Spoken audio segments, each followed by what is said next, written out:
Welcome to chemistry class. आपका स्वागत है केमिस्ट्री क्लास में। स्टूडेंट्स, आज के इस वीडियो में हम लोग जानेंगे कि रासायनिक समीकरण कितने प्रकार के होते हैं और इनको संतुलित करने का क्या तरीका होता है। किसी रासायनिक समीकरण को देखकर हम यह कैसे पता लगा सकते हैं कि ये संतुलित है कि असंतुलित है। इसके साथ ही साथ आपको क्या क्या बातें पता होनी चाहिए समीकरण को संतुलित करते समय या समीकरण को लिखते समय, ये सब डिटेल में आपको बताया जाएगा। लेकिन इससे पहले मैं आपसे यही कहना चाहूंगा कि अगर आपने इसके पहले वाली वीडियो ना देखी हो तो यहाँ पर आई बटन में आपको मिल जाएगा, वहां पर जाकर आप उसे जरूर वॉच करें, क्योंकि उसमें बताया गया है कि रासायनिक अभिक्रिया क्या होता है, रासायनिक समीकरण क्या होता है, रासायनिक अभिक्रिया को कैसे लिखा जाता है, उसमें लिखते समय गलतियां कैसे हो जाती हैं, अभिकारक किसे कहते हैं, उत्पाद किसे कहते हैं, ये सारी चीजें आपको बताई गई हैं। इस वीडियो को आप जरूर विजिट करें।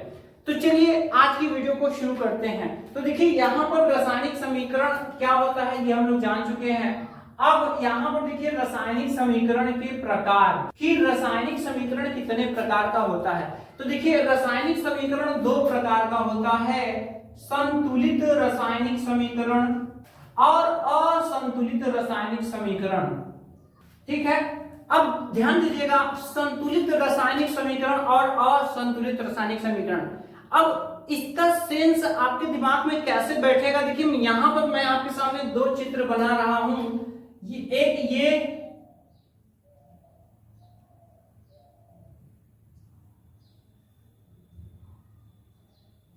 और दूसरा ये।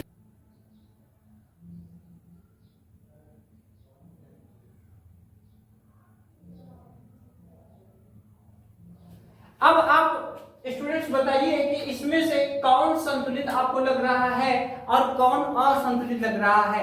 आपने तराजू देखा है, ये तराजू का ही एक प्रोटोटाइप बनाया गया है, जिसमें कि आप देखिए कि जब आप सामान लेने जाते हैं तो आपको जो दुकानदार है वो इक्वल करके बराबर करके इधर बांट रखता है, सामान बराबर करके बैलेंस करके तब आपको तौल कर दिया जाता है।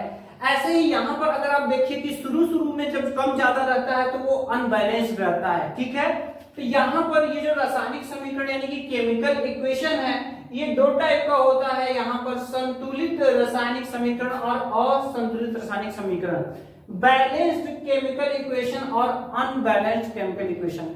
अब यहाँ पर देखिए मैं आपके सामने कुछ एग्जांपल्स ले रहा हूं और यहाँ पर आपको समझना है कि कैसे आप पता कर पाएंगे देख कर कि संतुलित है कि असंतुलित है। देखिए स्टूडेंट, यहाँ पर ये दोनों समीकरण दोनों साइड लिख दिए गए हैं, जिसमें कि यहाँ पर आपको बताया गया था कि ये बाएं तरफ का जो है जो पदार्थ है उसको हम क्या कहते हैं, अभिकारक, और यहाँ पर दाएं तरफ का जो पदार्थ होता है उसको हम क्या कहते हैं, उत्पाद। ठीक है, रिएक्टेंट एंड प्रोडक्ट।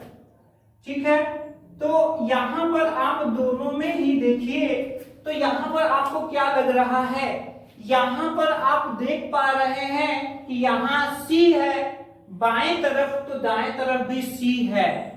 अगर यहां पर O2 है तो इधर भी O2 है, यानी O का दो परमाणु है।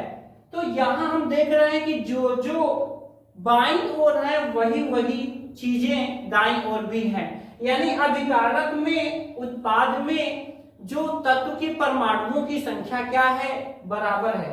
क्या बराबर है, तत्व के परमाणुओं की संख्या। अब अगर हम इधर ध्यान दें तो यहाँ देखिए Mg, यहाँ पर नीचे कुछ नहीं लिखा है, मतलब एक परमाणु है, और यहाँ पर भी Mg के नीचे कुछ नहीं लिखा है, एक। Mg के क्या है, बराबर है। लेकिन अगर यहाँ पर हम देखें तो यहाँ देखिए O2 है, जबकि यहाँ पर सिंगल O है, O अकेला है, O एक ठो है। तो इधर दो O हैं लेकिन यहाँ पर O एक ही है। तो आप बताइए क्या ये संतुलित कहलाएगा? जी नहीं, ये असंतुलित रासायनिक समीकरण होगा। क्यों? क्योंकि इसमें तत्व के परमाणुओं की संख्या यहाँ पर तो बराबर है, लेकिन यहाँ पर बराबर नहीं है। यहाँ पर ये चीज बराबर नहीं है। क्या बराबर नहीं है? तत्व के परमाणुओं की संख्या। ठीक है, तो इस तरह से यहां पर आप समझ सकते हैं कि अगर आपसे कोई कहे कि संतुलित रासायनिक समीकरण क्या होता है, तो आप बहुत ही आसानी से बता सकते हैं कि ऐसा रासायनिक समीकरण जिसमें अभिकारक के परमाणुओं की संख्या उत्पाद के परमाणुओं की कुल संख्या के बराबर हो, तो ऐसे समीकरण को हम क्या कहेंगे? संतुलित रासायनिक समीकरण। और इसी में बराबर की जगह बराबर नहीं लगा देंगे तो ये क्या हो जाएगा? असंतुलित रासायनिक समीकरण। तो चलिए अब असंतुलित रासायनिक समीकरण के लिए हम लोग देख लेते हैं इसको कैसे हम कहेंगे।